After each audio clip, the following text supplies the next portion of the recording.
Nag-crave nga ako sa bibingka pero umaga pa kaya naman wala pang nagtitinda dito sa amin. Charot lang, kailangan ko talaga ng content kaya gagawin ko to ulit. Alam mo kontrabida no? Actually, ginawa ko na to way back 3 years ago pa yata. Pero itong gagawin ko today, mas pinasarap na version. Kaya naman tara, let's go! At ang good news pa nga, sa kawali lang natin gagawin. Actually, mas masarap siya sa kawali kaysa i-oven. Para sa akin lang naman kayo, kanya-kanya naman ang trip yan.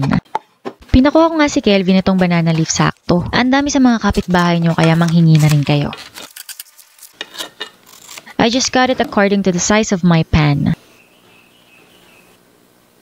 1.5 cup rice flour. Yes, I will use rice flour, not glutinous flour. We need exact measurement, so I'm scraping the top of the measuring cup to level the flour. I am sifting my flour using my strainer, so it's easy to mix it into other ingredients. And of course, to break up any lumps in the flour. Next, I'll be adding 1/4 cup plus 2 tablespoons all-purpose flour. 4 teaspoon baking powder. And 1/8 teaspoon of salt. Again, let's sift it using a strainer if you don't have a sifter. Wala din akong sifter kaya itong salaan ang ginagamit ko. Using a whisk is another way to break up the lumps in the flour. Now for our wet ingredients. In this recipe, we'll be needing 3 medium eggs.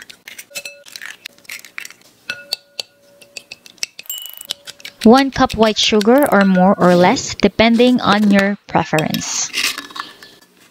Mix it well hanggang sa wala na kayong nararamdamang magaspang sa ilalim. Kasing gaspang ng ugali ng chismosa mong kapitbahay, charot. For the liquid, you can use evaporated milk or coconut milk. The measurement is 1.5 cup plus 6 tablespoons. If you want, you can also mix coconut milk and evaporated milk. Or for a more affordable option, you can use water.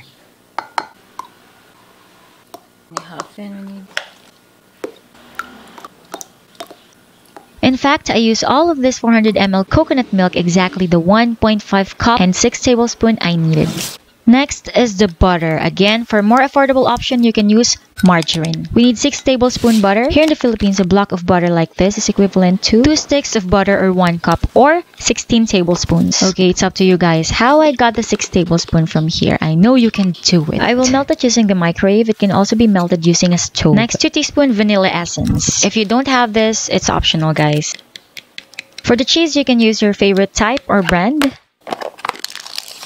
I will use this processed field cheese, slice it and use it for toppings later.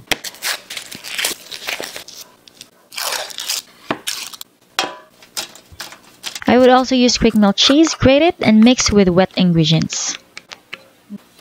Now let's carefully mix the wet ingredients into dry ingredients. Make sure not to overmix it if you don't want your bibingka to be tough. Make sure to tap your container before cooking or baking to remove any large air pockets so that may cause a holy and even texture on the surface of your bibingka. Cover it with banana leaf as well so that the steam does not escape. I still have some butter left, so I will put it in my small pan. This time, I'll be using our stove because I'm already using my induction cooker. Make sure to set your stove or your induction cooker to low heat. As in yung pinakamahinang posible nyong maisip. And of course, I want my bibingka to be special, so aside from cheese, I'll be adding salted egg. Let's check. Spread some butter or margarine on top. You have 2 options. You can flip it, or you can just add the toppings on top.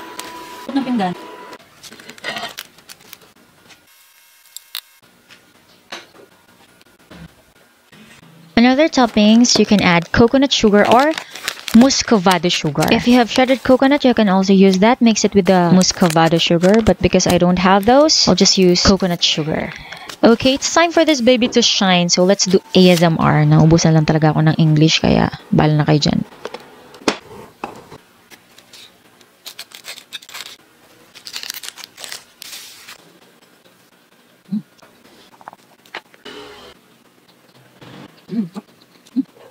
O diba guys, sobrang nakakatakam, kaya naman i-try nyo. Comment down below kumusta ang inyong experience dito sa ating bibingka sa kawali. Ako nga pala ang inyong kusinerang ininyera, Jane Silvestre. See you in my next vlog.